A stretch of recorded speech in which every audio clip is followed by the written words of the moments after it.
ലോകരാഷ്ട്രീയത്തിലെ ചതുരംഗ കളികളും പശ്ചിമേഷ്യയിൽ പുകയുന്ന യുദ്ധസമാനമായ സാഹചര്യങ്ങളും എങ്ങനെയാണ് കേരളത്തിലെ ഒരു സാധാരണക്കാരന്റെ അടുക്കളയെയും ജീവിതത്തെയും ബാധിക്കുന്നത് എന്നതിന്റെ ഗൌരവകരമായ വിശകലനമാണ് നാം ഇന്ന് കാണുന്നത്.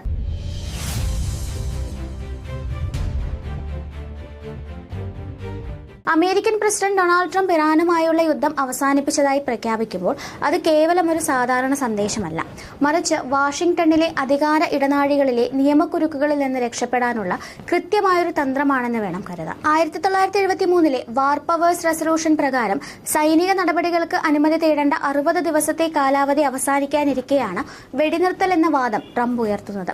എന്നാൽ ഈ പ്രഖ്യാപനത്തിന് പിന്നിലും ഇസ്രായേലിലേക്ക് പ്രവഹിക്കുന്ന ലക്ഷക്കണക്കിന് ടൺ യുദ്ധസാമഗ്രികളും ഹോർമൂസ് കടലിടുക്കിൽ ഇറാന്റെ എണ്ണക്കപ്പലുകളെ ശ്വാസം മുട്ടിക്കുന്ന നാവിക ഉപരോധവും പശ്ചിമേഷ്യ ഏതു നിമിഷവും പൊട്ടിത്തെറിക്കാവുന്ന ഒരു അഗ്നിപർവ്വതത്തിന് മുകളിലാണെന്നാണ് നമുക്ക് കാണിച്ചു തരുന്നത്. ആഗോളതലത്തിലെ ഈ അസ്ഥിരത ഇന്ത്യയിലെ ഇന്ധന വിപണിയെ വലിയ പ്രത്യാഘാതങ്ങളാണ് ഉണ്ടാക്കിയിരിക്കുന്നത്. പശ്ചിമേഷ്യൻ സംഘർഷം രൂക്ഷമായതോടെ രാജ്യത്തെ ഇന്ധന ഇറക്കുമതിയിൽ 17% കുറവുണ്ടാവുകയും ക്രൂഡ് ഓയിൽ വില കുതിച്ചുയരുകയും ചെയ്തു.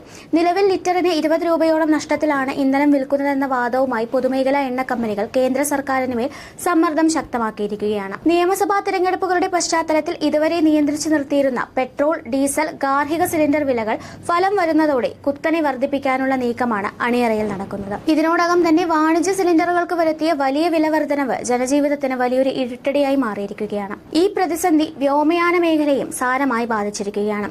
വിമാന ഇന്ധനത്തിന്റെ വില ക്രമാതീതമായി ഉയർന്നതോടെ അന്താരാഷ്ട്ര സർവീസുകൾ ലാഭകരമല്ലെന്ന് ചൂണ്ടിക്കാണിച്ച് എയർ ഇന്ത്യ തങ്ങളുടെ 100-ലധികം സർവീസുകൾ ജൂലൈ മാസം വരെ വെട്ടിച്ചുരുക്കി കഴിഞ്ഞു. ഇത് വിദേശത്തുള്ള പ്രവാസികൾക്കും പ്രവാസി മലയാളികൾക്കും വലിയ യാത്രാ ദുരിതമാണ് വരും ദിവസങ്ങളിൽ സമ്മാനിക്കുക. ഇന്ധനവില വർധനവിനെതിരെ സംസ്ഥാനത്ത് പ്രതിഷേധം കനക്കുകയാണ്. വാണിജ്യ സിലിണ്ടറുകളുടെ അമിത വില വർധനവിൽ പ്രതിഷേധിച്ച് ഈ മാസം 6-ാം തീയതി കേരളത്തിലെ ഹോട്ടലുകൾ അടച്ചിട്ട് പണിമുടക്കാൻ Kerala hotel and restaurant association തീരുമാനിച്ചിരിക്കുകയാണ്. ഒരു സിലിണ്ടറിന് വലിയ തുകകൾ വർദ്ധിപ്പിക്കുന്നത് വഴി ഓരോ ഹോട്ടലിനും പ്രതിദിനം വൻ സാമ്പത്തിക ബാധ്യതയാണ് വരുന്നത്. കൊച്ചി പോലുള്ള നഗരങ്ങളിൽ ഹോട്ടൽ ഭക്ഷണത്തെ ആശ്രയിക്കുന്ന സാധാരണക്കാർക്കും ഈ വിലക്കയറ്റം വലിയൊരു പ്രഹരമാണ്. വരുമാനം വർദ്ധിപ്പിക്കാത്ത സാഹചര്യത്തിൽ ഭക്ഷണ സാധനങ്ങൾക്ക് വില കൂട്ടുന്നത് സാധാരണക്കാരന്റെ വയറ്റത്തടിക്കുന്ന നടപടിയാണെന്ന് പൊതുജനങ്ങൾ പരാതിപ്പെടുമ്പോൾ സ്ഥാപനങ്ങൾ പൂട്ടാതെ മുന്നോട്ടു പോകാൻ വഴിയില്ലെന്നാണ് ഹോട്ടൽ ഉടമകൾ പറയുന്നത്. തിരഞ്ഞെടുപ്പ് സമയത്ത് ഇന്ധനക്ഷാമമില്ലെന്ന് ഉറപ്പു നൽകിയവർ വോട്ടെടുപ്പ് കഴിഞ്ഞയുടനെ ജനങ്ങളെ വഞ്ചിക്കുന്ന നിലപാടാണ് സ്വീകരിക്കുന്നത്. ചുരുക്കത്തിൽ വിദൂരദേശത്തെ രാഷ്ട്രീയ നാടകങ്ങളും യുദ്ധതന്ത്രങ്ങളും കേരളത്തിലെ ഓരോ വീടുകളും വിലക്കയറ്റത്തിന്റെ പുതിയൊരു വേലിയേറ്റത്തിനാണ് വഴിയൊരുക്കിയിരിക്കുന്നത്.